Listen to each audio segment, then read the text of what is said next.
어떤 와인 취향을 갖고 계신가요? 특별히 좋아하는 포도 품종이 있으세요? 아니면 난 정말 그 지역 와인은 별로다. 예를 들어 저는 조 껍데기? 그걸로 만든 아주 진한 그 걸쭉한 탁주는 별로 안 좋아해요. 제가 예전에 대학교 때 조 껍데기로 만든 그 술을 먹고 한번 된통 당한 적이 있어서 지금도 그런 종류의 탁주는 잘 안 먹어요. 조금 더 맑은 걸 좋아하고요. 맥주 중에서도 예를 들어서 바닐라 향기가 막 강하게 첨가된 인위적인 그 향신료의 짙은 향이 난다. 저는 그런 걸 정말 좋아하지 않습니다. 맑은 맥주를 좋아합니다.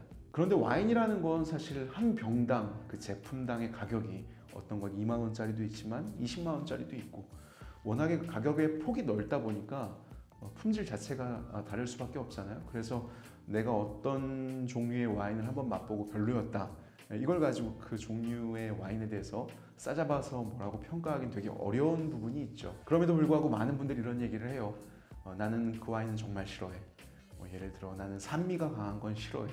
난 단 와인은 입에도 되지 않아. 심지어 저는 이런 얘기도 들어봤어요. 저는 이탈리아 와인은 안 좋아해요. 제가 왜 그러냐고 물어봤더니 이탈리아 와인 너무 달아요 이러시더라고요. 그분이 경험한 이탈리아 와인의 한두 번의 경험이 굉장히 단 거였을 수는 있겠죠. 하지만 그걸 가지고 이 이탈리아 와인의 어마어마한 세계를 다 포기한다는 것 그 자체가 저로서는 굉장히 안타깝더라고요. 그리고 의외로 와인 입문자, 초보자분들이 그런 편견이 강할 것 같다 생각이 들기도 하지만 꼭 그렇지 않습니다.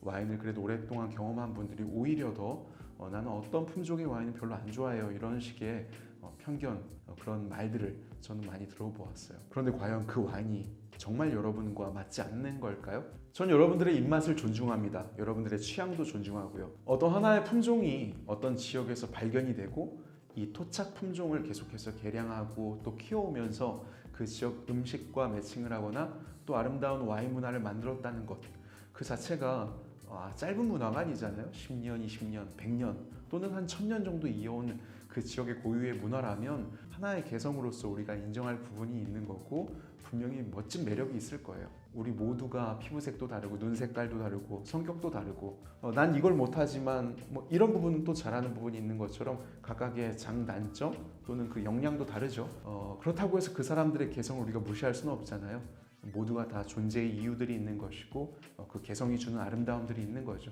포도의 품종으로 보면 수백 가지의 품종이 와인으로 지금 오늘날 만들어지고 있다는데 그 존재의 이유들이 있을 것이라고 생각을 합니다. 날씨에 따라서 기분에 따라서 즐기는 그 와인의 폭넓은 세계를 즐기는 데 있어서는 마음을 딱 닫아놓고 어떤 편견을 만들어서 나는 이걸 좋아해, 좋아하지 않아 이렇게 나누기보다는 혹시라도 여러분들이 마음에 들지 않는, 입에 맞지 않은 와인을 경험했다 하더라도 이걸로 딱 끊고 이제는 맛보지 않을 거야 라기보다는 다음번에 맛볼 때는 조금 더 좋은 와인을 한번 골라봐야겠다 이런 식으로 생각을 한다면 좀 어떨까 그런 생각을 해보았어요. 영화평론가 이동진 씨가 늘 이야기하죠.